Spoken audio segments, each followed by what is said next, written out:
Hello bachon, let's see the question. Question says write the length of the perpendicular drawn from the point 3, 5, 12 on x-axis. So, key concept for this question is our key concept is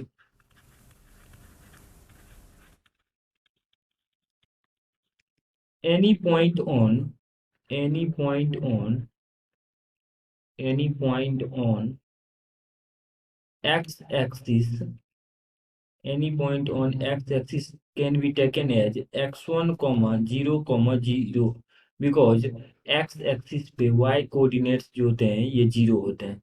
now अब देखिए यहाँ पर जो हमें find out करना है foot of perpendicular. तो सबसे पहले अगर हम देखें तो एक्स एक्सिस पे ये मान लीजिए हमारे पास एक्स एक्सिस है और इस एक्स एक्सिस पे ये पॉइंट सपोज ए और बी पॉइंट्स हैं, एक्स एक्सिस है ये और ये एक्स एक्सिस है और एक पॉइंट है हमारे पास पी जिसका कोऑर्डिनेट है 3, 5, 12।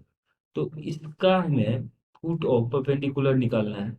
तो फुट ऑफ परपेंडिकुलर निकालना है तो ये यानी 90 डिग्री रहा होगा। जब ये एंगल 90 डिग्री रहा होगा तो वहां से हम क्या कंक्लूजन निकाल सकते हैं कि सपोज ये हमारे पास बी1 है, वेक्टर है इसके अलोंग और इसका डायरेक्शन रेशियो का वेक्टर है और ये आपके पास बी2 है, ये बी2 है। और यहाँ पर हम एक्स एक्सिस पे पॉइंट अज्यूम कर लेते हैं x1, 0, बिकॉज वाई और जेड कोऑर्डिनेट्स तो 0 होते हैं।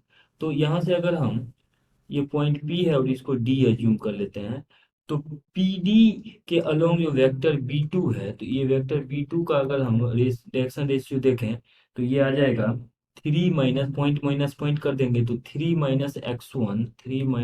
x1 आई कैप प्लस यहाँ से आ जाएगा ये पॉइंट माइनस पॉइंट करने से 5 - 0 यानी 5j कैप और प्लस का 12k कैप। ये हमारे पास B2 वेक्टर आ गए। अगर हम B1 वेक्टर की बात करें तो B1 वेक्टर आ जाएगा। ये एक्स एक्सिस के अलोंग डायरेक्शन रेशियो की बात करें तो ये आ जाएगा I cap plus 0j cap plus 0k cap, ये आ जाएगा। अब देखिए ये दोनों फुट ऑफ परपेंडिकुलर कर रहा है, दैट मीन्स कि B1 डॉट B2 जो रहा होगा ये 0 रहा होगा तो इसको 0 कर देते हैं डॉट प्रोडक्ट, ये आ जाएगा 3 - x1 multiplied by 1 plus 5 × 0 that is 0 plus 12 × 0 that is 0। ये आ जाएगा हमारे पास डॉट प्रोडक्ट इसका 0। तो यहाँ से अगर हम देखें तो x1 का वैल्यू 3 आ रहा है, डेट मीन्स कि डी पॉइंट का जो कोऑर्डिनेट है ये आ जाएगा 3, 0, 0 और पी पॉइंट का कोऑर्डिनेट गिवन है 3, 5, 12। तो यहाँ से हमें फुट ऑफ परपेंडिकुलर निकालना था, डेट मीन्स की डीपी निकालना है। सो यहाँ से आ जाएगा देयरफॉर पीडी या डीपी जो है ये आ जाएगा, डिस्टेंस फॉर्मूला लगा देंगे तो 3 - 3 डेट इज 0, तो 0 का स्क्वायर प्लस 5 मतलब 3 - 3 यहाँ से पॉइंट माइनस पॉइंट करने से 5 - 0 यानी 5 का स्क्वायर 25 प्लस 12 - 0 12 का स्क्वायर डेट इज 144। तो इसको ऐड करेंगे तो ये आ जाएगा √169 जिसका वैल्यू आ जाएगा 13 के इक्वल। यानी हमारे पास जो फुट ऑफ परपेंडिकुलर निकालना था इस पॉइंट से, पॉइंट P से एक्स एक्सिस पे, उसका वैल्यू आ रहा है 13 के equal. This is our final answer. Hope that you understood it well. Best of luck.